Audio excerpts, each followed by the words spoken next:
In July 2022, Kiplinger Personal Finance sat down with Ed Slott, who the Wall Street Journal has called America's IRA expert, to talk about 7 common mistakes that people make with their IRAs and retirement accounts. So today we are going to talk about this. Now, Corey, you are a big fan of Ed Slott. I'm a huge fan of Ed Slott. I've listened to him speak in person, I think, 3 times. I've read most of his books over the last several years.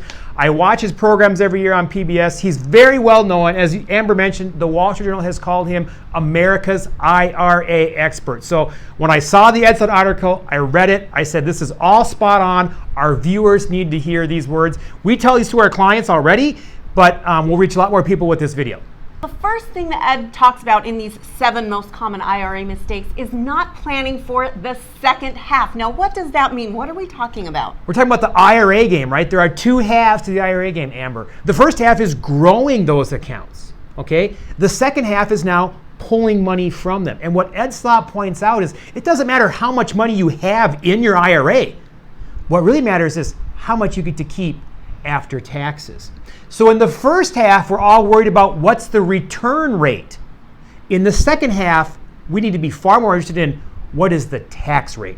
So if not done correctly, you can really have some major tax consequences if you're not getting good advice about how to manage the second half. Right. The second half, the key is how do you get money out of those retirement accounts at the lowest tax rate possible.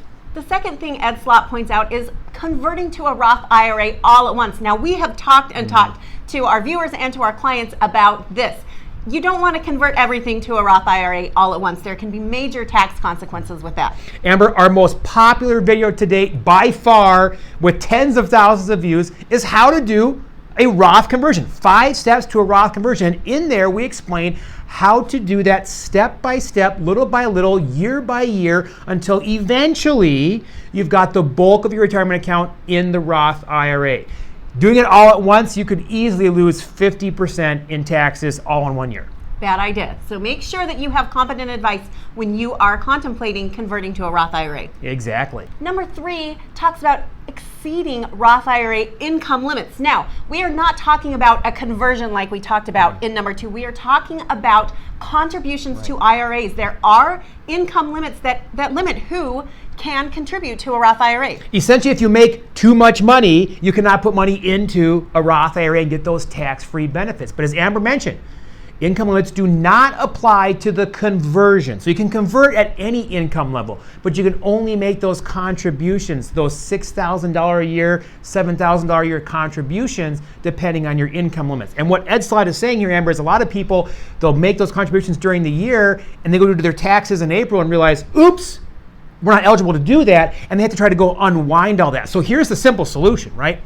You can contribute to a Roth IRA up until the due date of your income tax return. So for most people, that's April 15th.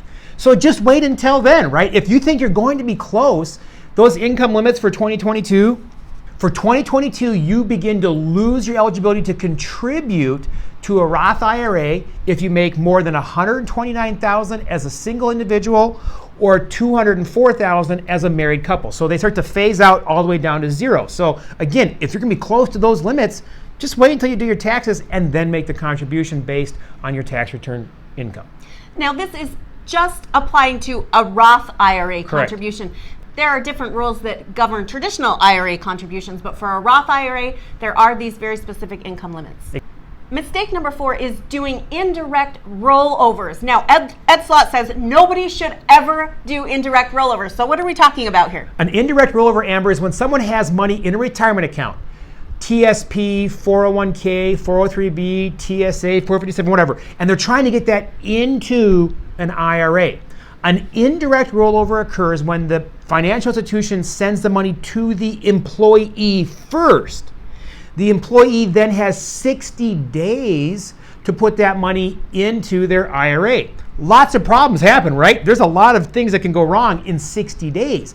In fact, on an indirect rollover, the custodian is supposed to withhold 20% for taxes automatically.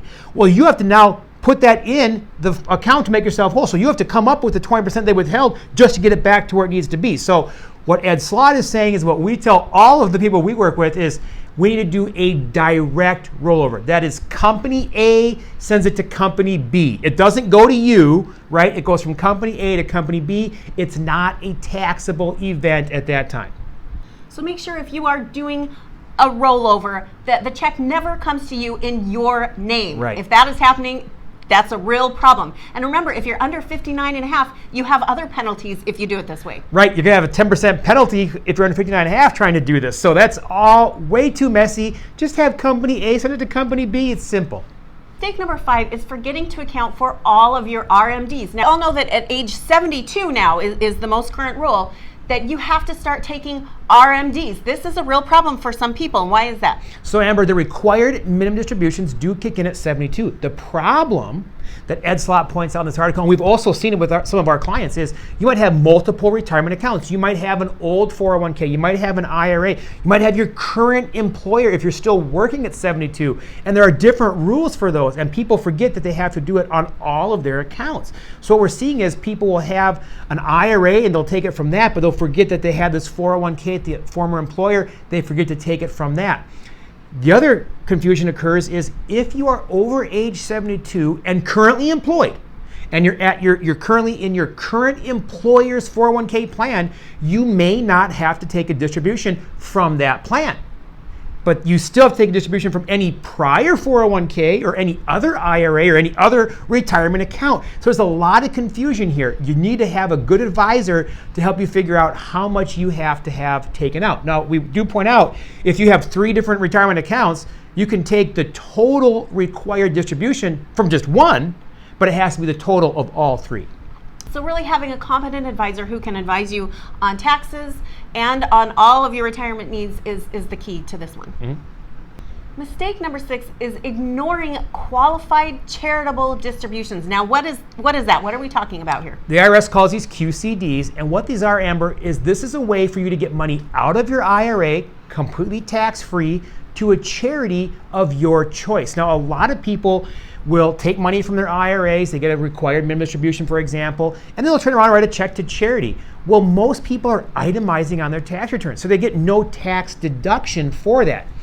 If you do a charitable qualified distribution, however, similar to a direct rollover, okay, your IRA custodian will send a check directly to the charity of your choice up to $100,000 if you are at least 70 and a half years old. And 2 things happen with that, Amber. Number 1, it counts towards your required minimum distribution. That's the first thing. The second thing is you get it out at a 0% tax rate. Remember we said step number 1, the key to the second half is getting the lowest taxes possible on that retirement account. The 0% tax rate is currently the lowest tax rate, okay? We can't get lower than 0. By doing a qualified charitable distribution, it's never reported as taxable income to you as the IRA owner. It just goes directly to the charity. So if you want to give to charities, that's great, that's fantastic, but there are ways that you can do it that benefit both you and the charity with taxes. So we have several clients, Amber, that we help do this, okay? We know how much is going to come out of their retirement accounts for their retirement income, but we also know how much they're going to give to charity. So we just break it into 2 checks each quarter, right? This check goes to you, this check goes to the charity. It's not taxable income to you. We don't have to worry about trying to itemize on your tax return in April. And it does count towards your required minimum distribution. Indeed. And the last mistake, number 7, is choosing the wrong financial advisor. We kind of talked about this a little bit through the whole thing. Ed Slott points out, Amber, that the rules and laws regarding retirement account distributions are among the most complex in the tax code. So again, second half versus first half. First half, just picking stocks, picking mutual funds to grow that account is one thing. But you need an advisor in that second half who knows how to minimize the taxes. Remember, it's not how much you have, it's how much you keep from these retirement accounts. And also, as you mentioned earlier, the penalties for missing RMDs can be 50%. I mean, these are huge penalties, very complex. This is where it really pays to have a great advisor who specializes in the second half of the planning process. So make sure your advisor understands all these complicated tax laws that go along with retirement planning. Now, if you want to read up more on Ed Slott's article, Kiplinger's Personal Finance, we will put a link in the description of this video. Now, if you still have questions about this, you can reach out to us at workwithnewgen.com, where you can schedule a 15-minute phone call with us. Because you can make the rest of your life the best of your life. Plan now to retire happy.